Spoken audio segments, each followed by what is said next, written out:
मैं हूं मनीष प्रसाद। हम इस समय मौजूद हैं जालौर के लेटा इलाके के उस ब्रिज के पास जो कि आहोर यानी जोधपुर को कनेक्ट करता है, लेकिन तेज उफान ऐसा कि जिसे पार करना बेहद मुश्किल है।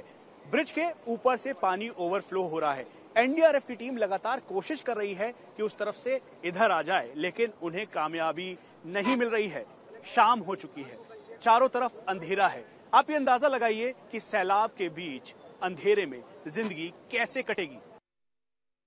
जालौर के एंट्री पॉइंट पर इस तेज उफान की वजह से नो एंट्री है। ना तो कोई अपनी गाड़ी बाहर निकाल सकता है और ना ही कोई गाड़ी अंदर आ सकती है। यहां तक कि रेल ट्रैक भी पूरी तरह से पानी में लबालब भरे हुए हैं। एक तरफ सुकरी नदी है तो दूसरी तरफ जुवाई नदी का ये उफान जो कि शहर के अंदर दाखिल हो गया और पूरे शहर के अधिकतर हिस्सों में जलभराव की स्थिति हो गई। इंडिया टीवी की टीम ने आज खुद अपनी आंखों से बाढ़ की इस विनाश लीला को देखा।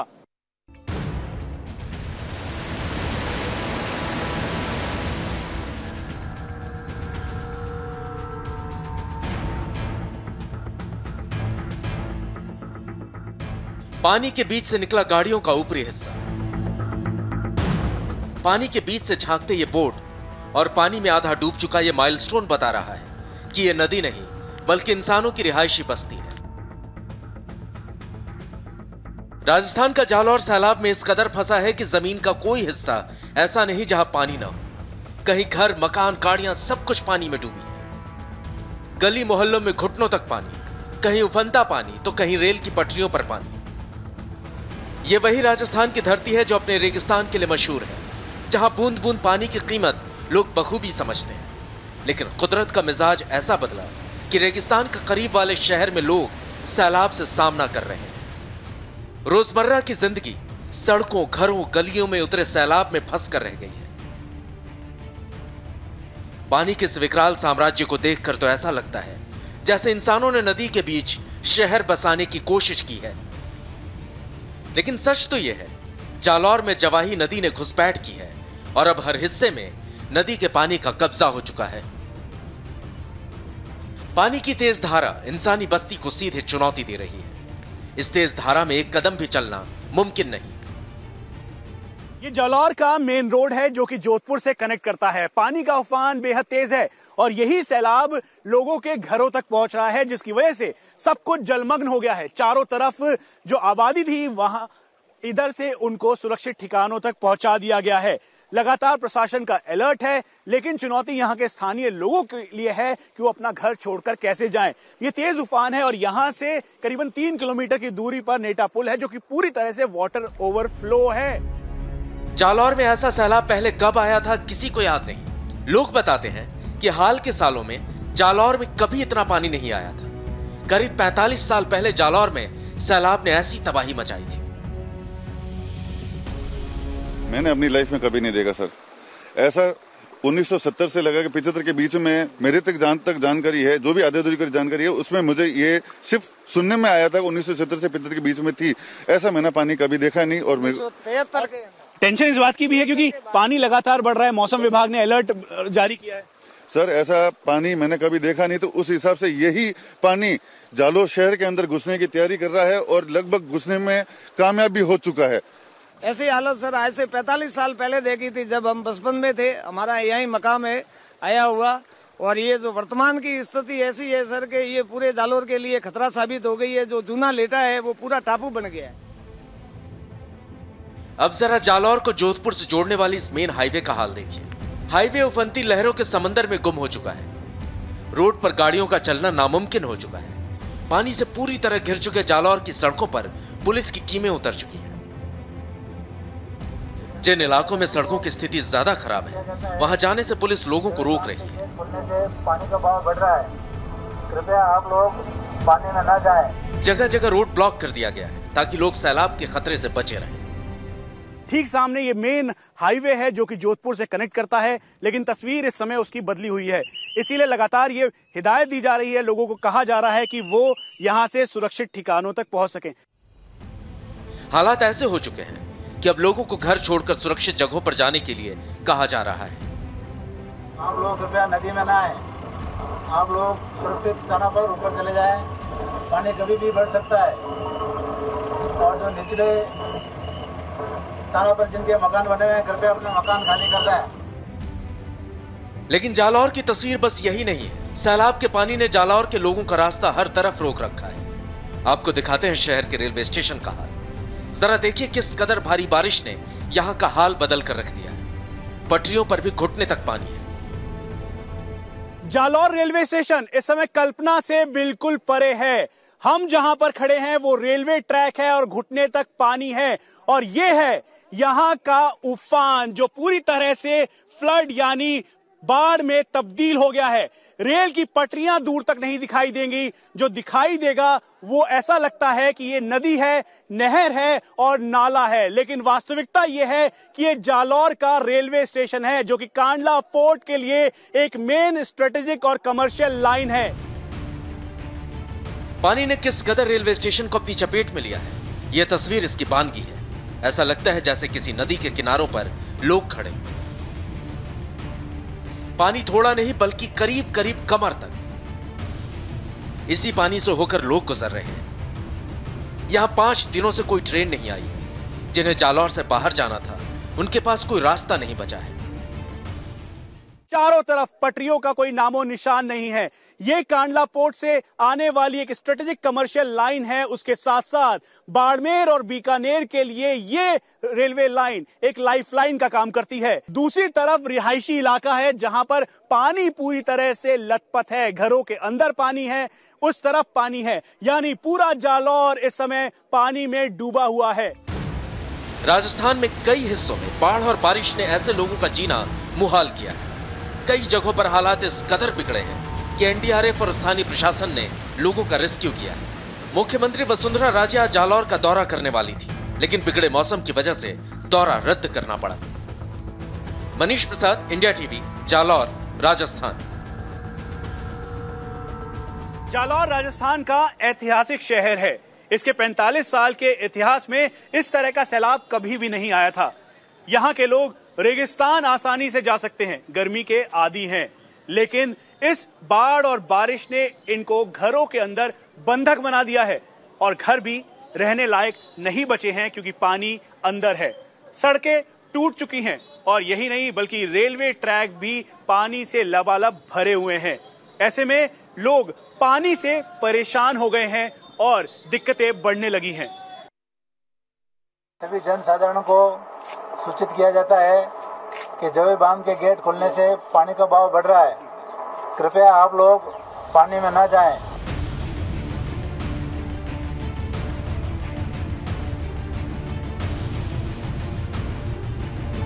जालौर के भीतरी इलाकों को नजारा डराने वाला है।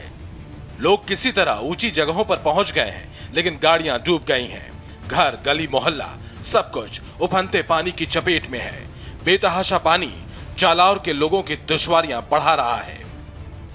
सड़कें दरिया में तब्दील हो चुकी हैं। लगातार बरसते पानी ने किसी भी इलाके को नहीं बख्शा है। ऐसा लगता है जैसे जल प्रलय में पूरा का पूरा शहर डूबा हुआ है। लोग घरों में फंसे हैं, मवेशी अपनी जगह पर बंधे हैं। बाहर हर तरफ पानी ही पानी है। लगातार रुके पानी से लोगों को घर की फिक्र सता रही है।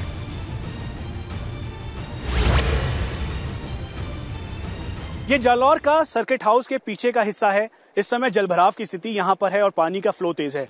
ये गाड़ियां इस समय पूरी तरह से पानी में डूबी हुई हैं।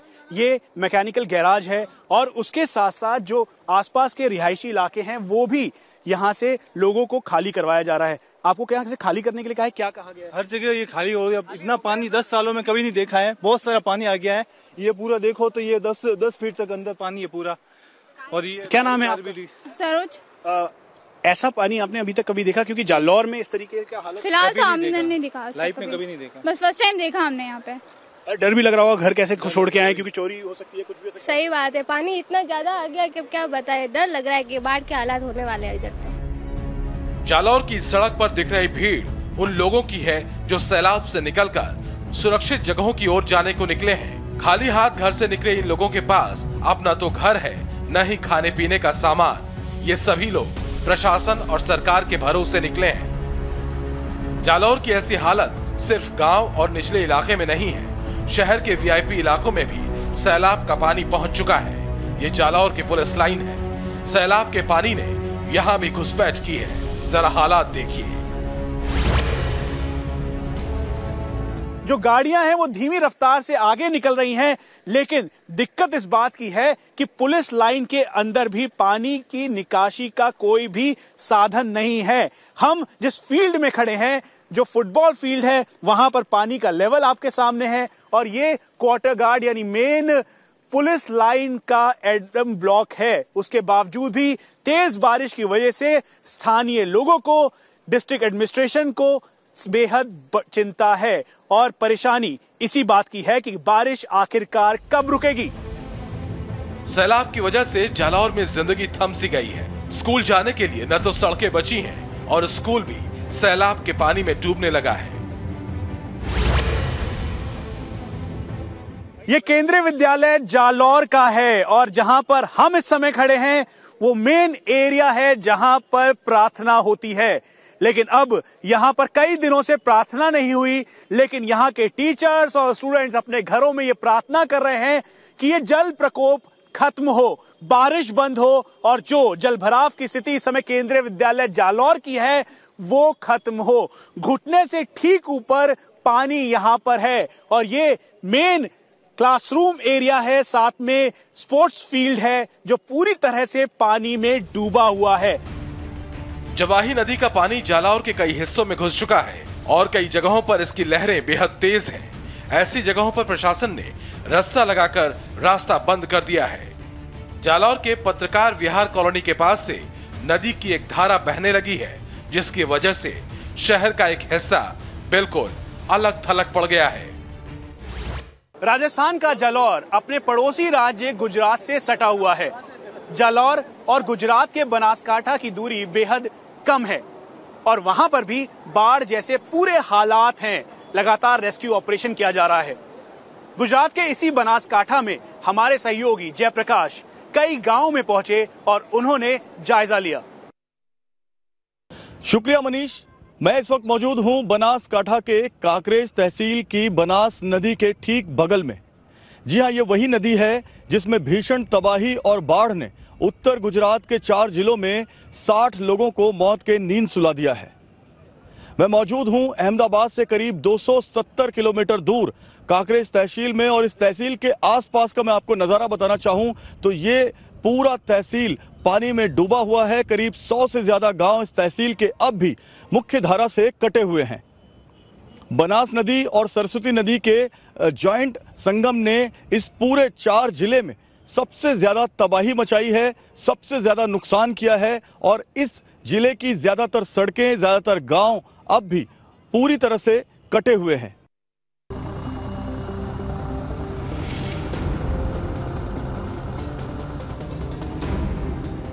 इंडिया टीवी की टीम गुजरात के पाटन में उन गांव तक पहुंचने की कोशिश में है जहां सैलाब ने भारी तबाही मचाई है। सड़कों की हालत देखकर ही अंदाजा हो जाता है कि सैलाब ने इन गांवों पर कैसा कहर बरपाया है। सड़क से गुजरते हुए सैलाब की ताकत का अंदाजा हो जाता है। कई जगहों से सड़कें पूरी तरह से गायब हो चुकी हैं।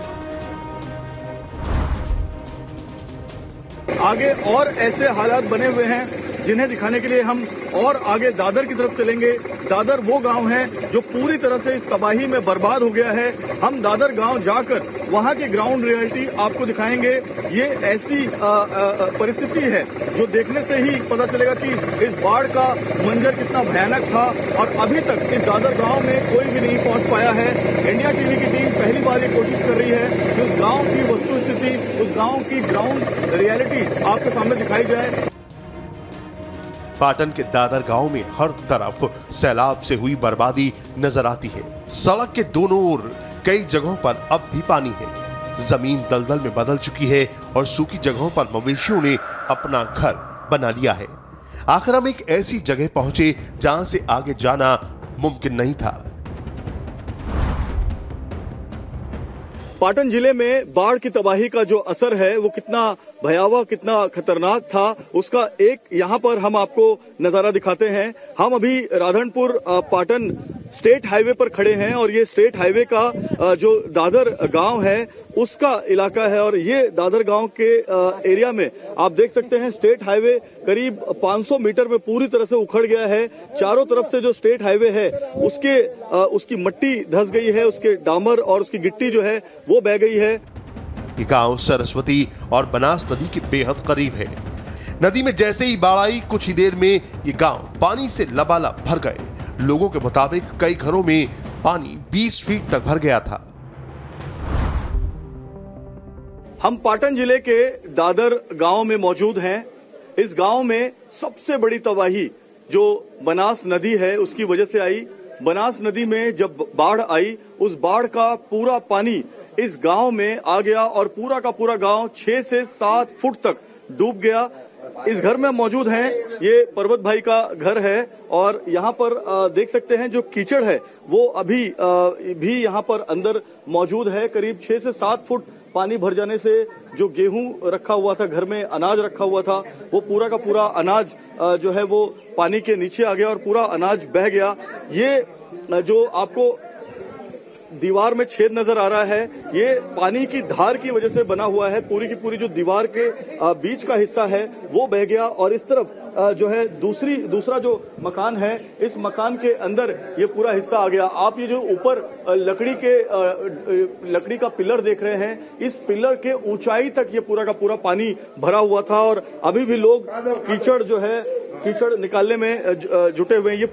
किसी के घर का कुछ हिस्सा टूटा तो कुछ लोगों के घर पूरी तरह बर्बाद हो गए। पानी में अनाज भी सड़ गया और लोगों को चिंता है कि अब पूरा साल वो कैसे गुजारा कर सकेंगे। पाटन जिले के दादर गांव में एक और नजारा हम आपको दिखाने जा रहे हैं। यहाँ पर ये जो पूरा मकान है, पूरा का पूरा मकान धराशायी हो गया है। अगल बगल के 5 मकान इसी तरह से टूट गए हैं और जितनी भी गेहूं की और अनाज की बोरियां रखी थी वो पूरी अनाज और गेहूं की बोरियां जो है पानी में बह गई हैं। चारों तरफ सिर्फ कीचड़ ही कीचड़ हो गया है और अनाज हम देख सकते हैं सड़कों पर यहाँ पर बिखरा हुआ है, वहां पर भी अनाज बिखरा हुआ है। इस पूरे गांव में जितने भी लोग हैं उनके चेहरे हम देख सकते हैं। सभी के चेहरे पर यह सवाल है कि आखिर इनके पास प्रशासन की मदद कब आएगी, आखिर इनके पास सरकार कब देखेगी, क्योंकि इस गांव में फूड पैकेट्स और पानी की जो मदद है वो मिल रही है, लेकिन इनको रिहेबिलिटेट करने के लिए इस गांव के अंदर जो सड़क है जो पूरी तरह से टूट गई है, कई लोगों के ट्रैक्टर बह गए हैं, कई लोगों के मकान बह गए हैं, इसको ठीक करने के लिए अभी काफी समय लगेगा। नदी से आया बाढ़ का पानी इतनी तेजी से आया कि गांव में बिजली के खंभे भी सैलाब के पानी के सामने टिक नहीं पाए। सैलाब का पानी तो निकल चुका है, लेकिन ये तबाही इतनी बड़ी और इतनी भयानक है कि जिंदगी की रफ्तार को पटरी पर दोबारा लौटने में काफी वक्त लग सकता है। फिलहाल इस पेशकश में बस इतना ही। एक ब्रेक के बाद आगे कुछ और खबरें।